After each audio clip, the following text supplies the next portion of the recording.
22,000 business کے لیے، ساتھ ساتھ 2 لاکھ لوگوں کو سکلز ایجوکیشن بھی دے رہے ہیں، یعنی ہنر بھی سکھا رہے ہیں۔ اور اس کے ساتھ بھی کنیکٹڈ ہے پاکستان کی تاریخ کا سب سے بڑا اسکالرشپ پروگرام، اور یہ اس لیے امپورٹنٹ ہے کہ یہ اگر کوئی چیز بھی ہمارے نچلے طبقے کو، کمزور طبقے کو اٹھا سکتا ہے وہ ہے تعلیم، اور اس کے لیے کبھی اتنا بڑا پاکستان میں پروگرام نہیں ہے۔ 60 لاکھ اسکالرشپس اور اسکول اسٹائپنڈس یہ ہم دے رہے ہیں، اور اس میں ہم 47 ارب روپیہ ہم خرچ کر رہے ہیں اس کے اوپر، اس بڑے پروگرام میں، جس میں صوبے بھی شامل ہیں۔ یہ ٹوٹل پروگرام کی میں بات کر رہا ہوں جس میں ہائر ایجوکیشن، صوبے، ہم سب مل کے کر رہے ہیں۔ 60 لاکھ اسکالرشپس اور اسکول اسٹائپنڈس، یہ کبھی اس ملک کی تاریخ میں کبھی کسی گورنمنٹ نے نہیں دیا۔ اور آخر میں ہیلتھ کارڈ، میری شروع سے کوشش یہ تھی کہ اس ملک کے اندر جو سب سے ایک مشکل وقت ایک خاندان کے اوپر آتا ہے کہ اگر گھر میں بیماری ہو جائے اور ان کے پاس پیسہ نہ ہو علاج کروانے کے لیے، اسی لیے شوکت خانم بنا تھا۔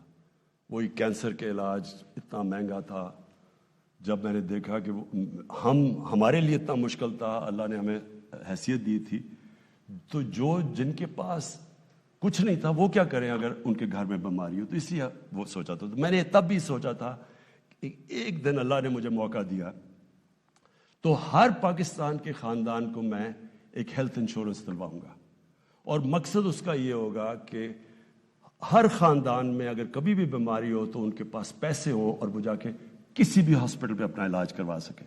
تو یہ جو ہمارا پروگرام ہے یہ پوری طرح اس وقت پختونخوا کے اندر شروع ہو گیا ہے۔ سارے پختونخوا کے خاندان اس وقت ان کے پاس ہیلتھ انشورنس ہے، اور وہ کسی گورنمنٹ ہاسپٹل میں 10 لاکھ روپے تک اپنا علاج کروا سکتے ہیں۔ اب یہ اسلام آباد کی ساری ایریا میں بھی شروع کر رہے ہیں ہم، اور تقریباً ہم کر چکیں گے اس 1-2 مہینے میں۔ اس کے بعد یہ پنجاب میں شروع ہو رہا ہے دسمبر کے آخر میں۔ مارچ تک سارے پنجاب کے خاندانوں کے پاس ہیلتھ کارڈ آ جائے گا، کسی بھی ہسپتال میں جا کے 7 سے 10 لاکھ روپے تک اپنا مفت علاج کروا سکیں گے۔ اور یہ جتنے بھی آزاد کشمیر جدھر ہماری گورنمنٹس ہیں، یہ پروونشل گورنمنٹس کر رہی ہیں۔ گلگت بلتستان میں کر رہی ہے، میں نے جو ہماری کولیشن گورنمنٹ ہے بلوچستان میں نے کل چیف منسٹر سے بات کی کہ وہ بھی وہاں سے شروع کریں اپنا پروگرام، اور انشاءاللہ مارچ تک ہمارے جتنے سندھ، کیونکہ ان کی اپنی گورنمنٹ ہے، میں تو ان کو بھی کہوں گا سندھ کو کہ وہ شروع کریں یہ پروگرام، کیونکہ اس سے بڑی نعمت ایک عام شہری کے لیے نہیں ہو سکتی، اور خاص طور پہ جو کمزور طبقہ ہوتا ہے۔ میں اپنے انڈسٹریلسٹ اور جو کنسٹرکشن انڈسٹری میں جتنے بڑے بڑے ہمارے سیٹ ہیں، میں آپ سب کو آج اپیل کرتا ہوں کہ جب آپ کا اتنا زیادہ نفع بن رہا ہے تو اس کے اندر ان کو شامل کریں، جو مزدور ہیں، جو آج کل کی مہنگائی میں مشکل میں ہیں، ان کی ضرور آپ تنخواہیں بڑھائیں۔ آخر میں میں آج پھر سے اپنی پہلے تو احساس کی ٹیم کو مبارک دیتا ہوں، کیونکہ بڑی مشکلوں سے یہ ڈیٹا بیس بنایا گیا، اور میں اپنی میڈیا کو پھر سے میں اپیل کرتا ہوں کہ جب آپ، یہ بڑا آسان ہے، جب یہ مشکل وقت ہے، ساری دنیا میں مشکل وقت ہے، تو آپ اگر امریکہ میں بھی کسی غریب گھر کے پاس لے جائیں کہ جی گیس بڑی مہنگی ہے، یا انگلینڈ میں تو چیزیں نہیں مل رہی کئی جگہ کیونکہ وہاں تو حالات اور طرح کے ہیں، تو وہ سارے کہیں گے اگر آپ مائک لے جائیں بڑا مشکل وقت ہے جی۔ لیکن یہ سمجھائیں کہ یہ کوئی پاکستان کے اندر مشکل وقت نہیں ہے، بلکہ ہم وہ ملک ہے جو بہت بہتر طرح سے نکلا ہوا ہے اس مشکل وقت سے۔ جس ملک کے حالات وہ تھے 3 سال پہلے اور آج اگر آپ دیکھیں تو اللہ کا خاص کرم ہے اس کے اوپر۔ اور جو اپوزیشن سڑکوں پہ نکلی ہوئی ہے کہ جی بہت مہنگائی ہو گئی، تو میری صرف 2 بڑے خاندانوں سے ایک ریکویسٹ ہے، میں آپ سے بلکہ ریکویسٹ کرتا ہوں کہ 30 سال میں جو آپ 2 خاندانوں نے پیسہ چوری کر کے ملک سے باہر لے کے گئے ہیں، آدھا بھی آپ پیسہ پاکستان لے آئیں، میں آپ سے اپنی قوم سے وعدہ کرتا ہوں سارے کھانے پینے کی چیزوں کی قیمتیں میں آدھی کر دوں گا۔ پاکستان پائندہ باد۔